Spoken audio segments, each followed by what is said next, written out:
Macmillan Audio presents Earth, Making a Life on a Tough New Planet by Bill Mckibben. Read for you by Oliver Wyman.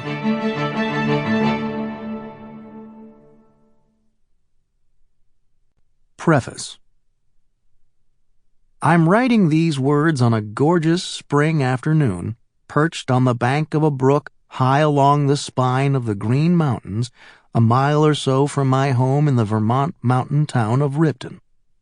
The creek burbles along, the picture of a placid mountain stream, but a few feet away there's a scene of real violence. A deep gash through the woods where a flood last summer ripped away many cubic feet of tree and rock and soil and drove it downstream through the center of the village. Before the afternoon was out, the only paved road into town had been demolished by the rushing water. A string of bridges lay in ruins, and the governor was trying to reach the area by helicopter. 20 years ago, in 1989, I wrote the first book for a general audience about global warming, which in those days we called the greenhouse effect. That book, The End of Nature, was mainly a philosophical argument. It was too early to see the practical effects of climate change, but not too early to feel them. In the most widely excerpted passage of the book, I described walking down a different river near my then home 60 miles away in New York's Adirondack Mountains. Merely knowing that we'd begun to alter the climate meant that the water flowing in that creek had a different, lesser meaning. Instead of a world where rain had an independent and mysterious existence, the rain had become a subset of human activity, I wrote. The rain bore a brand. It was a steer, not a deer.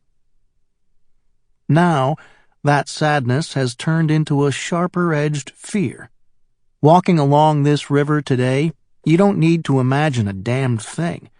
The evidence of destruction is all too obvious. Much more quickly than we would have guessed in the late 1980s, global warming has dramatically altered, among many other things, hydrological cycles. One of the key facts of the 21st century turns out to be that warm air holds more water vapor than cold. In arid areas, this means increased evaporation and hence drought. And once that water is in the atmosphere, it will come down, which in moist areas like Vermont means increased deluge and flood.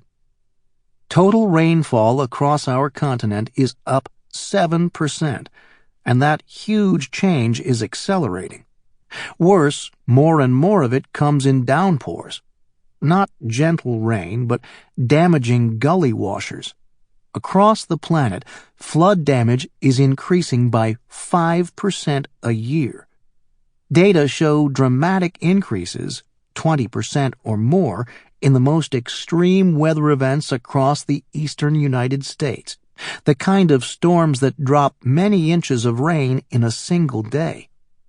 Vermont saw 3 flood emergencies in the 1960s, 2 in the 1970s, 3 in the 1980s, and 10 in the 1990s, and 10 so far in the first decade of the new century.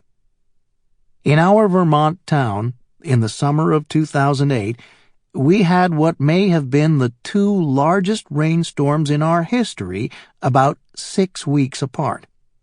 The second and worst storm, on the morning of August 6th, dropped at least 6 inches of rain in 3 hours up on the steep slopes of the mountains. Those forests are mostly intact, with only light logging to disturb them, but that was far too much water for the woods to absorb. One of my neighbors, Amy Sheldon, is a river researcher, and she was walking through the mountains with me one recent day, imagining the floods on that August morning. "You would have seen streams changing violently like that," she said, snapping her fingers. "A matter of minutes." A year later, the signs persisted. Sample complete. Ready to continue?